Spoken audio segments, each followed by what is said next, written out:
Hi everyone, and welcome to another episode of Cubetube, in this case episode 4.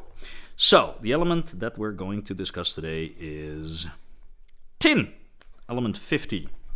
So let's open it up and see what it got for us. There we go.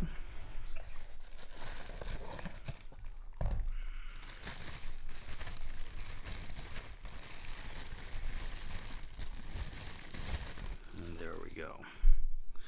Let's immediately write down the characteristics. So, what do we got here? We got element number 50. The letters are strange because they're S and N. And the mass is 118.71.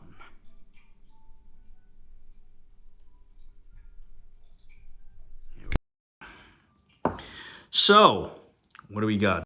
So, as explained, it has 50 protons, which also means in this case that it got 50 electrons. And what we can see here is like a silvery metal, almost like a coin-shaped thing. It's beautiful again. And it has the letters SN, but it's called tin. So what's that all about? Well, let's first talk about the properties. So one of the properties is that it has many isotopes. Now, to explain what an isotope is, you first have to understand basically what an atom exists of, which is basically 50 protons in this case, 50 neutrons. Now, the neutrons, 50 electrons and 50 protons, not neutrons. The protons and the electrons can change. The protons not so much. And this is basically that the atomic structure can have more or less neutrons. So, an isotope is nothing more than the same element, in this case tin, but having more neutrons in specific stable elements. So, for instance, there is SN 112, which is 112 protons and neutrons in there, but we already know there is 50 protons, so that means that it has 62 neutrons. There is also tin 114, which basically means you take away again the 50 protons, and then you will have about 64 neutrons. Now, both are tin, but with a different atomic structure. Now, how that happens, I will explain in a different video. So, on average, because there is many different isotopes of tin, the atomic mass will be about 118.72. It belongs to the group of post-transition metals, and the origin name is not entirely clear. But it may come from the German word zinn or the Norwegian word tin, which means rod. And that makes sense for the structure in which it gets mined. If you mine it and you find it most of the time has a little bit of a rod structure. Now, SN, where it comes from, because it has different letters than it actually the name. Now, where does SN come from? Now, the SN comes from the Latin word stannum, an alloy of silver and lead. And it came basically to mean tin in the 4th century. So people already used stannum for a while, and then at some point they found out this new kind of metal, and they just kept using the word.